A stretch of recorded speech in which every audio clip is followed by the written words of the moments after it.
Weakness is rarely loud. It lives in quiet delays, in promises postponed until tomorrow, in the soft agreements a man makes with his own resistance. No one sees it happening. Even he barely notices. Life continues. He works, eats, speaks, laughs. Yet beneath the surface, something erodes. Each time discipline is negotiated, the nervous system learns a lesson. Comfort is authority. Effort is optional. Warriors are not born from intensity. They are shaped by one rule that never argues, never explains, never adapts to mood.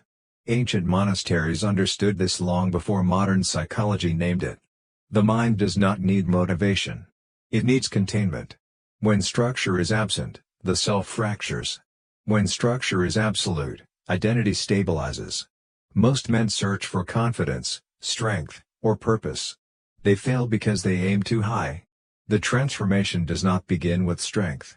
It begins with obedience.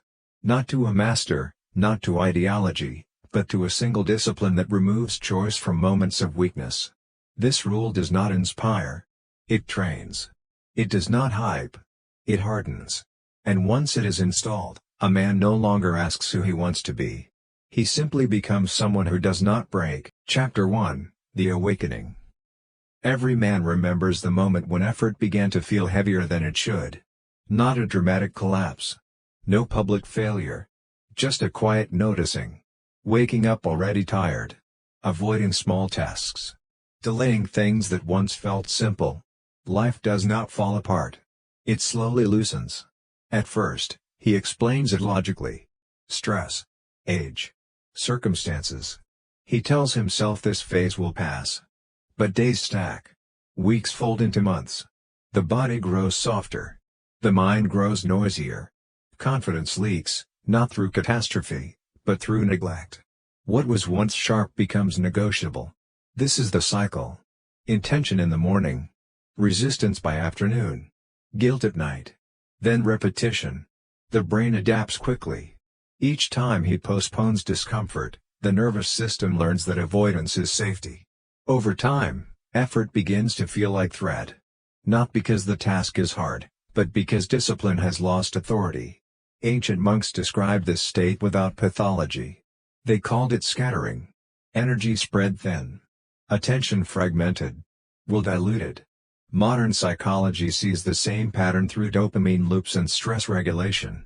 When stimulation replaces structure, the mind becomes reactive. It waits to be pulled rather than choosing to move. The man does not become weak overnight. Weakness is trained. Every skipped promise reinforces the identity of someone who does not follow through. Every comfort chosen over effort rewrites the story of who is in control. Eventually, he stops trusting himself. That loss of trust is the true wound. Yet within this erosion lies the awakening. There comes a moment, often quiet, when he realizes the problem is not motivation. He has tried motivation. Videos, plans, inspiration. None of it lasted. The realization is unsettling. The issue is not desire. It is permission. He has been allowing himself too many exits. This awareness hurts. Because it removes excuses. It places responsibility back where it belongs. Not on circumstances, but on structure. Not on mood, but on rules. The awakening is not empowering at first. It is sobering. He sees clearly that freedom without discipline has made him smaller. And in that clarity, something ancient stirs. Not aggression. Not ambition. Resolve. The understanding that strength is not about pushing harder. It is about removing the option to retreat. He does not yet know the rule. But he knows one thing with certainty. The old way is finished, whether he admits it or not. Chapter 2, The Ancient Principle. Long before discipline was reduced to productivity systems and self-improvement slogans, monasteries treated it as nervous system training. Monks did not debate whether they felt ready. Bells rang. Bodies moved. The rule was simple. When the signal appears, action follows. No interpretation. No emotional vote. This was not punishment. It was mercy. By removing choice, the mind was freed from negotiation. Suffering came not from effort, but from indecision. Modern neuroscience now confirms what these traditions lived by. Decision fatigue weakens self-control. The more often the brain must choose, the faster it defaults to comfort. The ancient principle is restraint before motivation. Structure before desire. Behavior before belief. Identity does not lead action. Action carves identity. When a man waits to feel disciplined, he is already late. Feeling follows obedience, not the other way around. In Zen training, this principle appears as form. Bowing the same way. Sitting at the same hour. Cleaning the floor with full attention. None of these acts are heroic. That is precisely the point. The nervous system learns stability through repetition. Predictability calms threat responses. Over time, resistance weakens because the body no longer interprets effort as danger. Modern psychology names this behavioral activation. When action is taken regardless of mood, depressive loops lose momentum. Anxiety quiets when the body experiences follow-through. Confidence grows not from affirmation, but from evidence. Each completed action becomes proof of reliability. Most men misunderstand discipline as force.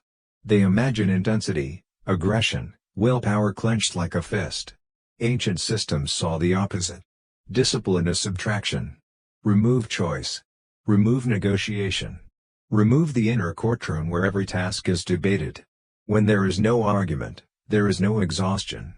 This principle also explains why inspiration fails. Inspiration excites the mind but leaves the structure unchanged. Once emotion fades, the old permissions return. Discipline works because it is unemotional. It does not care how a man feels about it. It simply operates. Here lies the quiet turning point. A man realizes that freedom is not doing what he wants. It is being unburdened by constant wanting.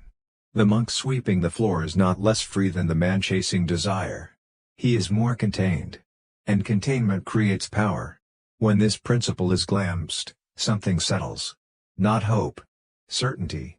The understanding that strength is not summoned in moments of crisis. It is installed long before, through rules that never ask for permission. And once a man sees this, he begins to notice where his life lacks form. Chapter 3, The Internal War. The conflict does not happen in the world. It happens in the body. A man thinks he is fighting laziness, fear, or lack of discipline. In reality, he is negotiating with a nervous system trained to avoid threat. The resistance he feels is not moral failure. It is biology executing old instructions. When effort appears, the brain scans for danger. Past discomfort is recalled. Fatigue, embarrassment, failure. The amygdala does not speak in language. It speaks in sensation. Tight chest. Heavy limbs. Urge to delay. The mind then constructs stories to justify retreat. Not now. Later is smarter. I will do it properly tomorrow. This is the internal war. One side seeks growth. The other seeks safety. Safety often wins because it is faster. Neural pathways built on avoidance fire automatically. Each time a man listens to them, they strengthen. The brain learns that hesitation works. Relief arrives. The loop closes. Modern neuroscience calls this negative reinforcement. Avoidance reduces discomfort, so the behavior is repeated. Over time, the threshold for threat lowers. Tasks that once felt neutral now feel heavy. Discipline begins to feel unnatural. Comfort becomes the baseline. The mistake is believing this war is won through thinking. Analysis does not calm the nervous system. Motivation speeches do not override survival circuits. When the body perceives threat, reason loses authority. This is why men feel sincere in the morning and compromised by evening. Willpower is state-dependent. Structure is not. Ancient warriors understood this without scans or terminology. They trained under rules that bypassed emotion. When the command came, the body moved. There was no time to consult feeling. This was not brutality. It was precision.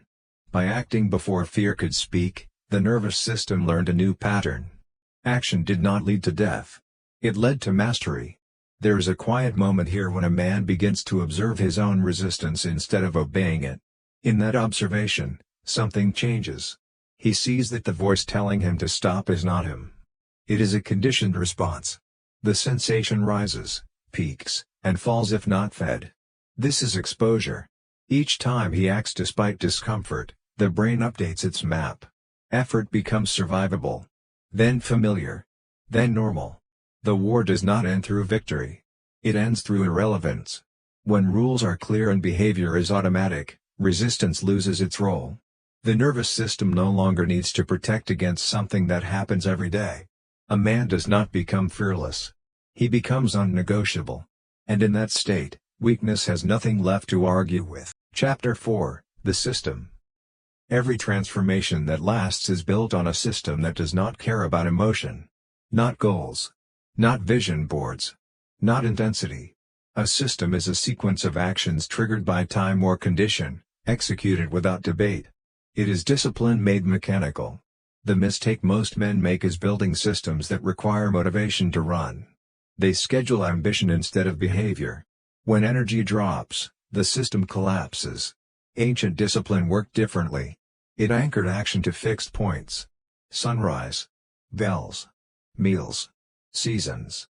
The body learned when to move without consulting the mind. The system begins with one rule. Not many. 1. It must be small enough to execute on the worst day and rigid enough to remove choice. Same time. Same order. Same standard. Whether the man feels ready or not is irrelevant. Readiness is a byproduct, not a prerequisite. This is where identity shifts. A man who relies on motivation asks, who do I feel like being today? A man who lives by system answers with behavior. I do this because it is time. Over weeks, something subtle happens. The nervous system stops bracing. There is no surprise. No drama. Effort becomes routine. Modern psychology calls this habit stacking and cue-based execution.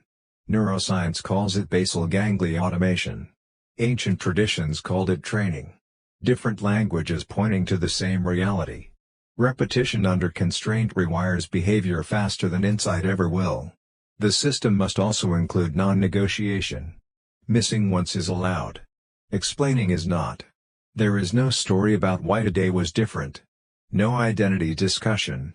The action is logged and the next cycle continues. This prevents the mind from using guilt as an exit strategy. There is a quiet dignity in this. No hype. No self-praise. Just completion. Over time, trust rebuilds. A man begins to believe his own word again, not because he promises more, but because he excuses less. Here is the shift most do not expect. Discipline stops feeling like pressure. It becomes relief. The constant inner debate disappears. Energy once spent arguing is now available for execution. Calm replaces chaos. The system does not make a man aggressive. It makes him stable. Stability is what warriors were trained for. Not rage. Not dominance. Reliability under stress. And once this system is installed, something irreversible occurs. The man no longer wonders if he will act. The question has been removed. There is only the next execution point. Weakness survives on options. Systems erase them. Chapter 5, Practice without gaps.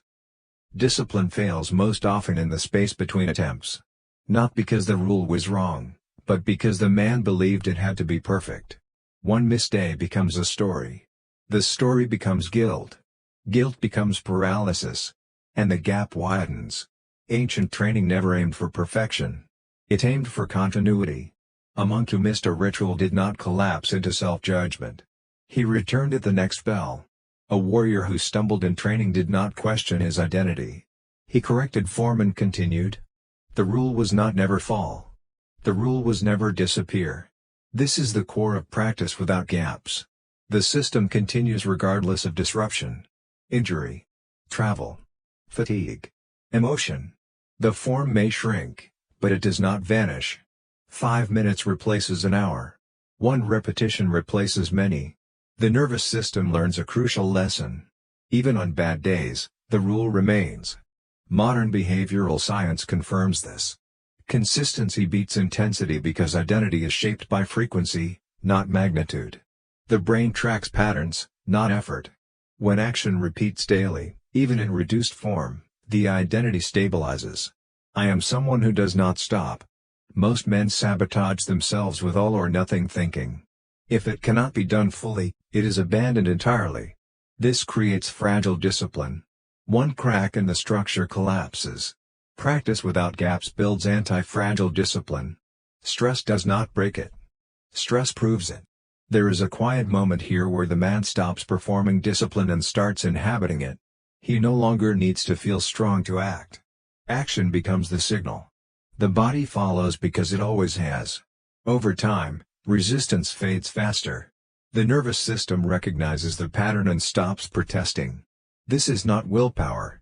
This is conditioning. The rule remains simple. Never miss twice. One miss is information. Two misses is erosion. By returning immediately, the man protects continuity. He does not negotiate with shame. He does not analyze meaning. He resumes. Something subtle but profound happens through this practice. Time begins to feel different. Days link instead of fragment. Momentum replaces urgency. The man is no longer chasing change. He is living inside it. At this stage, discipline stops being something he does. It becomes what he is. Chapter 6, The Collapse of the Old Self. There is a point in real discipline where progress becomes uncomfortable in a new way. Not physically. Psychologically. The man begins to notice that the old version of himself no longer fits. Old habits feel foreign. Old excuses sound thin. This is not growth. It is collapse. The previous identity was built on flexibility. On options. On the belief that tomorrow could always be used to repair today. Discipline removes that illusion. When behavior becomes consistent, the gaps where self-deception lived begin to close. The man cannot hide from patterns anymore. He sees himself clearly. This clarity creates tension. Friends notice change. Some resist it. Old routines lose their pull. Comforts once used to regulate emotions stop working. The nervous system is recalibrating. What once soothed now irritates. What once excited now feels empty. Ancient traditions warned of this phase. When form becomes stable, the ego panics. It senses loss of control. The old self was not evil. It was adaptive. It kept the man safe in a smaller life. But safety has a ceiling. Discipline breaks it. Modern psychology frames this as identity disconfirmation. When actions no longer align with self-narrative, the narrative must die. This feels like grief. Confusion. Even loneliness. The man may wonder if something is wrong. Nothing is wrong. This is the cost of becoming reliable. Here is where many quit. Not because the discipline is hard, but because the identity shift is irreversible. Returning to the old way would require lying again. And lying no longer works. There is a quiet strength forged here. The man stops explaining himself. He stops seeking permission to change. His life becomes simpler and heavier at the same time. Fewer words. More weight behind each one. This collapse is not dramatic. It is clean. The old self fades through lack of use. No fight. No ceremony. Just absence. And in that absence, space appears. Space for a new operating principle. Not based on mood. Not on reaction. But on quiet authority. The man does not announce this change. He does not need to. He is already standing differently inside himself. Chapter 7, Transformation. Transformation is often imagined as addition. More confidence. More power. More certainty. In truth, it is subtraction. The removal of hesitation. The removal of excuses. The removal of the inner voice that asks if today can be skipped. The disciplined man does not feel extraordinary. He feels clear. His nervous system trusts him. When action is required, there is no debate. The body moves. The mind follows. This alignment is rare. And it is unmistakable. Strength now shows up quietly. In posture. In speech. In how he responds under pressure. He is not rushed. He is not brittle. Stress does not fracture him because his system has already trained under constraint. This is what warriors were made from. Not anger. Not dominance. Reliability in chaos. The ability to act when emotion says retreat. The calm to endure repetition without drama. The one discipline rule was never about doing more. It was about removing choice at the point of weakness. Once that rule is installed, Everything else organizes around it. Health improves because behavior is consistent. Focus sharpens because energy is not wasted. Confidence grows because evidence accumulates. The man no longer measures himself by results alone. He measures himself by continuity. Did I act when it was time? That is the standard. It is sufficient. There is no finish line here. No final reward. The transformation is lived, not celebrated. Each day reinforces the identity. Each execution strengthens trust. This is why weak men become warriors without realizing when it happened. There was no single heroic moment. Only thousands of quiet obediences.